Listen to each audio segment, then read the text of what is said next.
Тот реномований сайм в Средній Європі spada до регіонального сайму за цілу Словенію, Австрію, Хорватську і Maďarsku, понеже є на границі з тими землями. Того року був у знаку mladih zemljedilcov і digitalizaciji poljoprivrede. Bez medzisobného poviazovania i čeranke i iskustvo hnjet progresu i pretoše digitalizacija intenzivno uvodi do poljoprivredi, a mladi toto u školoh i na fakultetoh už učeli i teraz na njih ostava, že bi naučene intenzivno primenjovali na svojih gazdovstvoh. Še vecej mladi produkovatelje na svojih gazdovstvoh prehodza na produkovanje finalnih produktoh zo zvišu, to jest dodatnu vrednoscu. To budućnost slovenskej poljoprivredi.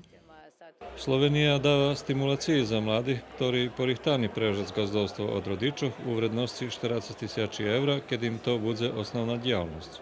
Za doplňujúcu djelnosť še dostava 18.600 evra. Uslovija dosť strohi, sredstva še dostavajú etapno, ali popri tým odvolanie mladých uopšte nemá.